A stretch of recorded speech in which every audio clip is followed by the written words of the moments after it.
Hey, it's MK, and I am kind of here with a mixed media mayhem recipe for you guys today. I am also playing along with 31 days of cut files with me and Janet. However, it's going to be the worst video ever because I have no recording. I have no layout to even go live with you guys and share it with you. It's almost as if this layout is an alien and all I have is blurry pictures to prove it. I am so sorry, you guys. So, let's get started. So our recipe today is ripping glitter, ribbon, or fiber. So I ripped my background paper, which I don't even know what it is. I am so sorry, you guys. If I had the layout in my hand, I would be able to flip it over. I think it's an Asuka paper. I want to say it's an Asuka paper, but I also don't want to be wrong. I have a feeling that it is red brick on the other side. That's what tells me it's an Asuka paper. The red striped paper in the background is a My Mind's Eye from Lost and Found 1.5 million years ago.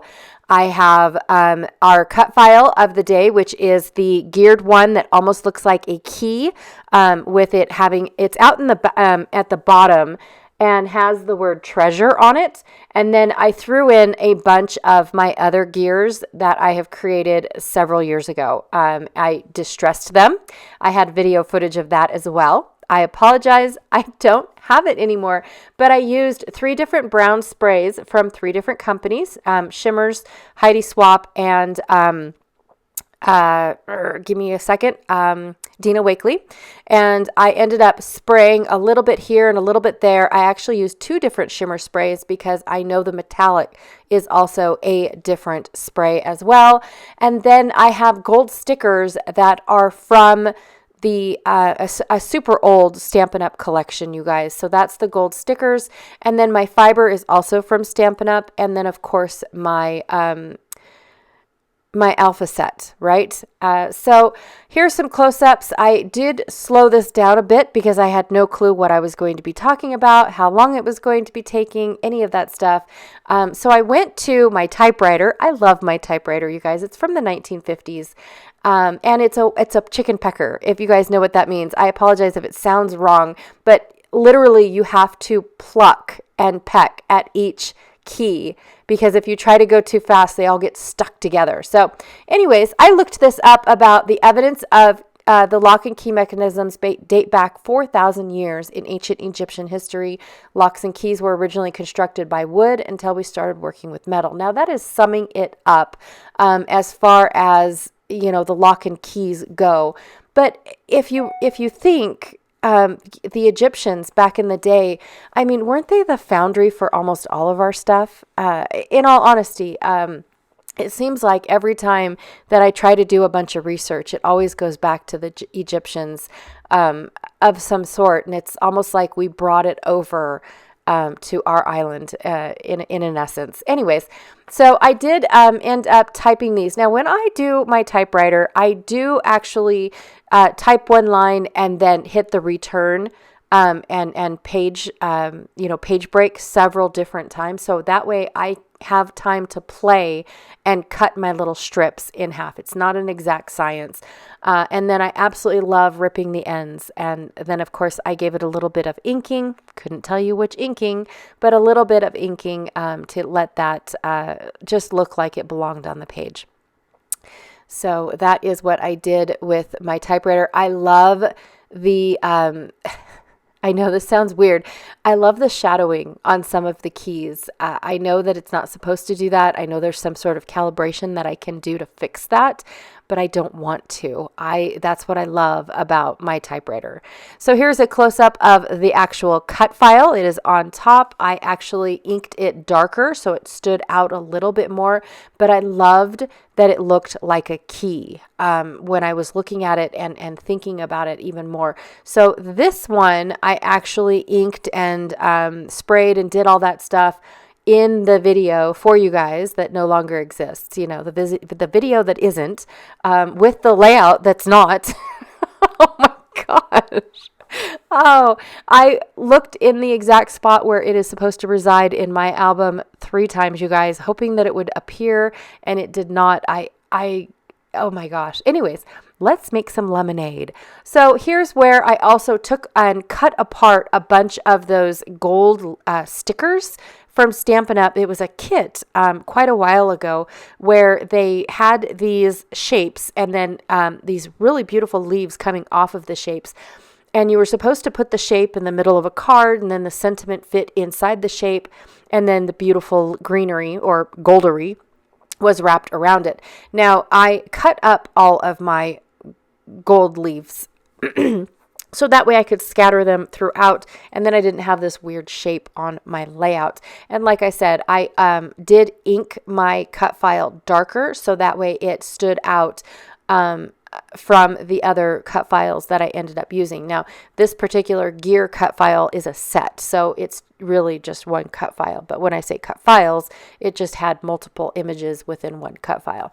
So, and then the more I keep looking at this paper, the more I think it is an Asuka paper, just because of the cool little sparkles on it, the different types of fonts, and just all the different mixed media that Asuka does on their papers. It's gorgeous. I think it's from their Spellbound collection. I'm not really sure.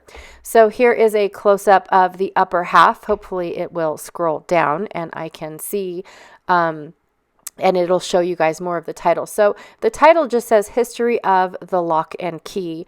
I kind of like lock and key more than I do key and lock. But when I was doing my typewriting, that is how it was typed out on, in the the wording that I found on the internet, the history. They call it key and lock rather than lock and key, but I've always liked lock and key more. So I changed my title up a little bit. The title actually comes from one alpha set, even though it looks like two. It's the tiny alphas where it's got one different type of font and then the exact same font, but in a different texture or feel on the same one. I bought several of them. I bought a black and white one. I bought a white and blue one. And then I bought this rose gold, which is glitter rose gold on one side. So for my ripping, I ripped all the way around my excuse me, my main paper. That was the first part of my Mixed Media Mayhem recipe.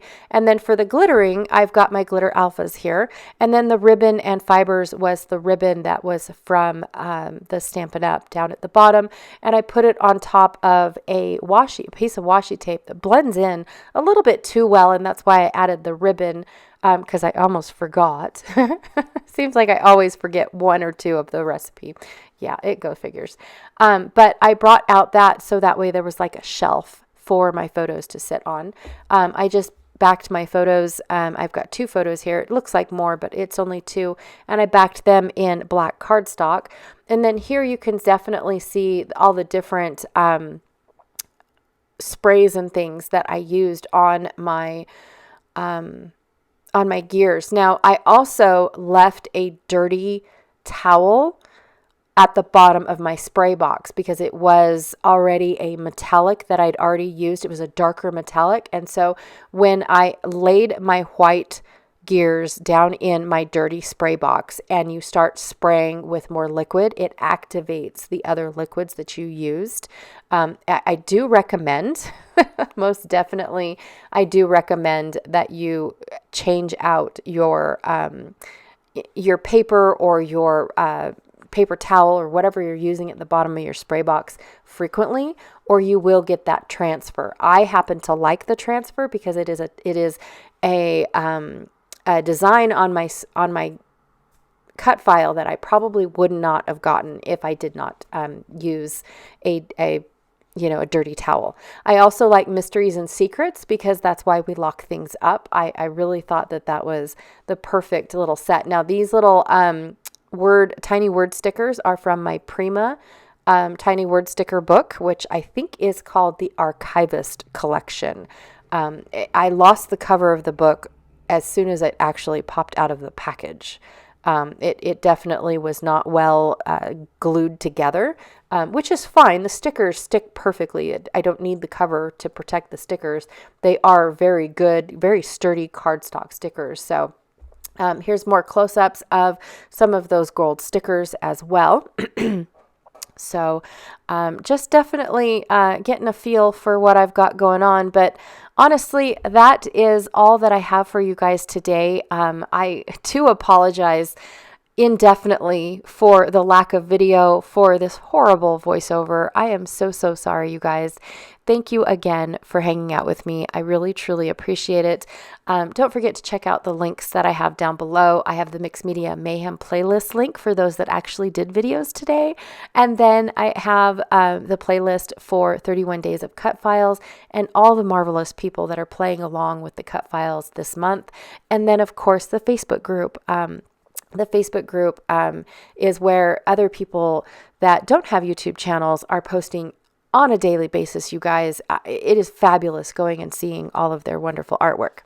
All right, again, and don't forget to check out Janet Fritz's channel. She is my partner here on 31 Days of Cut Files. She also plays along with Mixed Media Mayhem. So I'm pretty sure she has a video today. Her channel is Galaxy Girl Creations if you want to go check it out. Again, thank you so much, and I'll check y'all later. Bye.